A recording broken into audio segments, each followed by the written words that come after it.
Hey people, today I'm like running to this.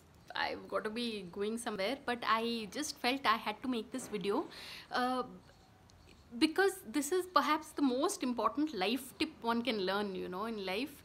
That, there are times when, like, at a funeral or when someone is recounting their grief, one really doesn't know what to say. So at that point, it's best to be silent, to just be silent and keep listening, and probably if it's over WhatsApp also, one has to just, it's difficult, but there's that one shouldn't like jump in and say, oh, you lost your mother, so I lost my father, and some random thing like that. Because as much as one is tempted to butt in and say stuff like that, it's life is not like a grief competition. Everybody goes through their low phases, so one has to respect that.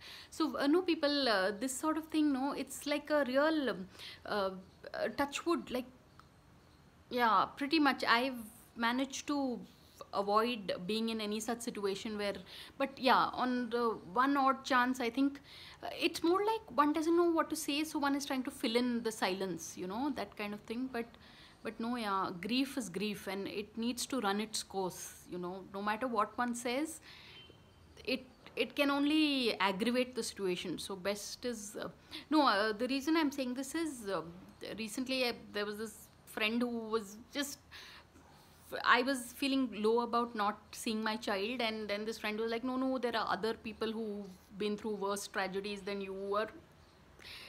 Maybe it was well meaning, but I don't know, I found it very hurtful. So that's what people, the thing I've learned is never to, if someone is going through their grief, just in solidarity, just stay silent.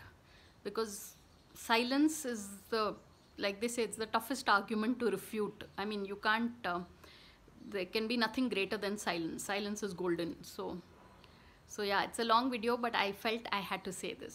So on that note, thanks for watching and please subscribe.